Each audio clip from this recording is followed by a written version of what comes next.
Hi friends and family members, నేను మీ Jaya Goud, personal wellness coach.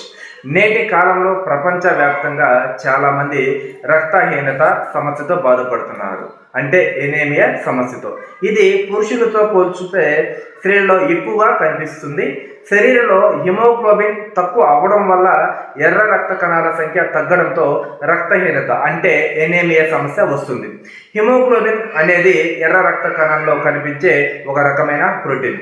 ఇది మన శరీరంలోని ఎముక మధ్యలో అంటే బోన్ మ్యారోలో తయారవుతుంది.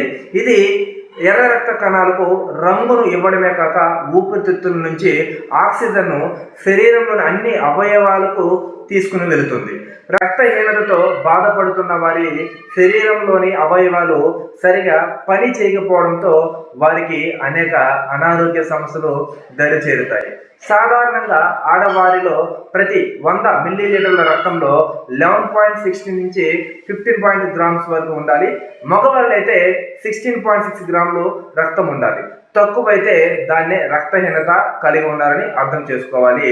రక్తహీనత వల్ల కనిపించే లక్షణాలుగా మనం చూసుకున్నట్టయితే తరచుగా తలనొప్పి రావడం, కళ్ళు తిరుగుతూ ఉండడము, నిద్ర పట్టకపోవడం, జ్ఞాపక శక్తి తగ్గిపోవడం, ఛాతిలో నొప్పిగా అనిపించడం, వేగంగా గుండు కొట్టుకోవడం, ఊపిరి తీసుకోవడం కష్టంగా అనిపించడం, అలసటగా ఉండడం, ఏకాగ్రత అంటే కాన్సన్ట్రేషన్ని లేకపోవడము, చర్మం పాలిపోయినట్టు కనిపించడం, పాదాల్లోకి నీరు చేరడం, ఇలా అనేక రకాల అనారోగ్య సమస్యలకు రక్తహీనత వల్ల వస్తూ ఉంటుంది. రక్తహీనత అంటే ఏమిటి? రక్తంలో హిమోగ్లోబిన్ శాతం ఎంత ఉండాలి? హిమోగ్లోబిన్ పెంచే ఆహార పదార్థాలు ఏమిటి? రక్తహీనత వల్ల వచ్చే అనారోగ్య సమస్యలు ఏమిటి? ఎటువంటి విటమిన్స్ అండ్ మినరల్స్ తగ్గడం వల్ల రక్తహీనత వస్తుంది? ఇలా అనేక రకాల ప్రశ్నలతో అవగాహన లేకుండా చాలామంది ఇబ్బంది పడుతూ ఉంటారు.